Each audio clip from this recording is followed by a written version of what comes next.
Hello babes, welcome back to my channel. Today I'm going to show you how to get this cute crochet look with bomb baby hairs.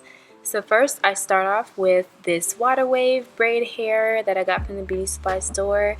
And the baby hairs I'm going to use a different hair, which is this water Twista.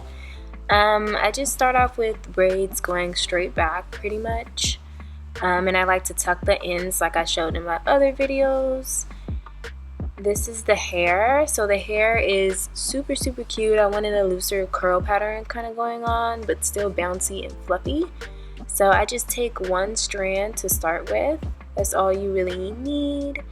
I like to separate that strand into two just so it's a bit more fluffy. If you want it to be more defined, don't separate it, but I want it to be more fluffy. So whenever I separate it, it starts to get a little bit frizzy, so I just like to add like some sort of cream or butter to it, as you'll see here, just to kind of get it back to being a little bit smooth and soft and to diminish or decrease the frizz that I just created by separating it. So this kind of just sits on top of the hair. It really does help make the hair softer, so I really recommend this.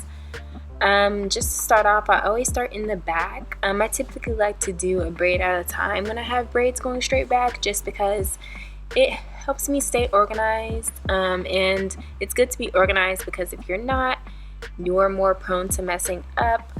So you guys have seen this knotless method before on my channel, and I'm sure on YouTube in general. So this is what I'm doing. To my whole head, I'm doing the knotless method. Sometimes I'll just do the regular method and then only do the knotless like at the front by the part, but you know, at times I just do the knotless method everywhere. So that's what I'm doing here. And then I pretty much just am installing the whole back half of the braid first, and then I'll show you all what I'm gonna do with the front half. So this is the back half of the hair.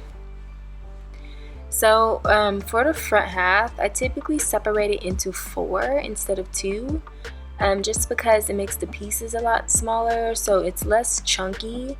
Usually towards my the front of my head, I want it to look more natural, more flat, so I try to separate the pieces smaller so that it lays more flat on my head in the front. So yeah, I'm just installing that in the second half of the braids all the way till I get to one point. I'm in the halfway point, and then I'm gonna show you all how to do the other half of my head. So I've completed one half, as you can see. I'm trying to speed through this so this is not super long.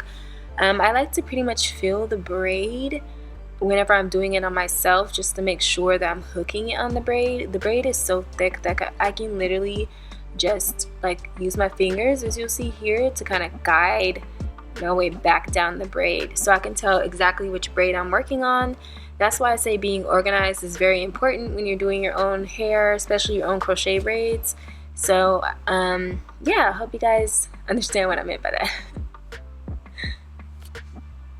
So for the baby hairs, I'm going to be using a kinkier textured hair because I kind of wanted to, if it's a kinkier texture, to help really conceal everything and it'll look more natural. So I saw this Bobbi Boss water Twista lock into his hair, which is similar to this hair, but it's a tighter curl pattern. Whenever I select hair, I don't really go based off length. I mainly, well, I do consider length depending on the hairstyle I want to achieve, but I mainly go based on the texture of the hair and whether it's soft or not. Because if it's hard, stay away from it. It's not good hair. You're gonna have trouble. It's gonna tangle so quick. This one is really long. As you can see, I think this is like 32 inches. And they make hair so long these days because people are getting passion twists, and that's what this hair is for, really, is passion twists. So they make the hair so long, but we don't need it to be that long. I'm gonna cut it. First, I'm gonna cut it in half, like so. And then, I'm gonna cut it in a quarter as well. So cutting half of half as well. Bam. So now we have this amount of hair, very small, and we're gonna cut more whenever we install the baby hairs. But for the most part, this is how it's looking. With this side, I'm gonna just grab it and I'm gonna pin it with my clips. Pin it back with my clips so that it's out the way and I can really see those baby hairs. The hair, you see, the first baby hair area is gonna be right here towards the root part. So I'm gonna just insert that in like so. And then I'm gonna try pulling it like this. It's gonna create this like little thing going on there. And then I'm going to grab another piece of hair, like so. And I'm gonna put it in the other area like that. Grab it and install the other side. You see there's some space here still. I want that space to be covered up too. So these are the edges of your hair, so you don't want to put anything super tight on your hair. These are your edges. You'll pull them out if you do it too tight. So just do it normal. Okay? And then I'm gonna kind of do the same thing really, but over here. So it's kind of creating this crisscrossy situation.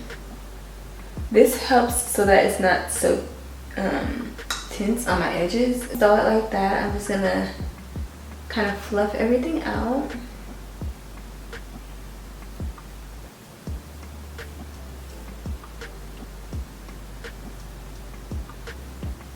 Fluff it out.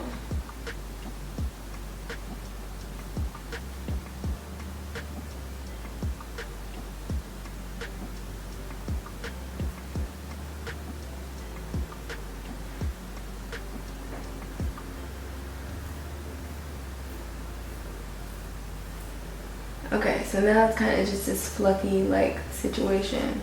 So I'm gonna do this to this whole side.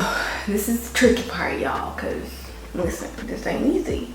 So you want to start cutting. Baby hairs are relatively short, as you all know. These are all gonna be baby hairs, but for the most part we want this to kind of be there to conceal the braids at the front of the head. So you're just gonna start cutting it, thinning it out. I think I put too much, so it's too thick. So if you all can, when you install this, to put less hair, that will probably be good, because it doesn't need to be this thick. It really doesn't. So you're just gonna cut it until it starts to make sense. The rest of your hair, you want to blend it in with that and kind of see how it starts to look. So if it's like if you're doing it and you're like, okay, so this part looks cool, this part at the front is way too poofy,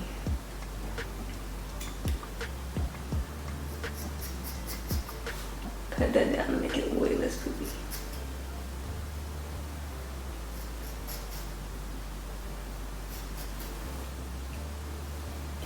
You know? And then if you have to take some out, it's fine. You can totally do that. I think that one needs to be taken out. It's too much. Too much going on with that one. So take it out as needed. Spread the hairs out. And then you guys can look like if the wind blows, bam, still not very much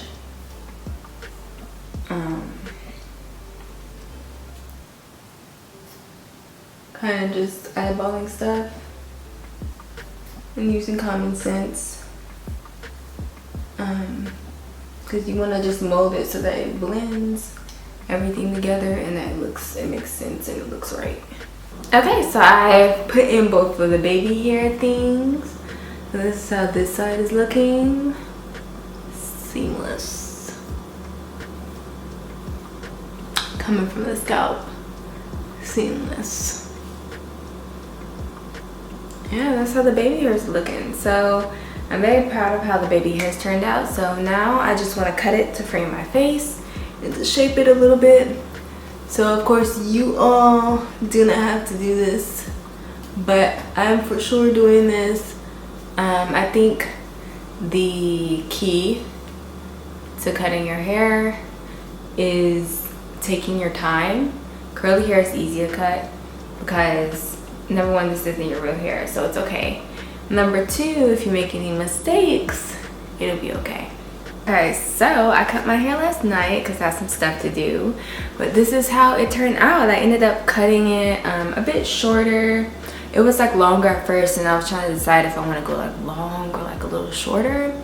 And then I was like, you know what, I kind of like the like big fluffy voluminous shorter look. So this is what I'm gonna do today. Thank you all so much for watching. I love y'all to death. Subscribe to my channel if you haven't already. Follow me on social media, TikTok, Instagram, Miko's Curls. And DM me if you got questions or comment down below, whichever. I got you.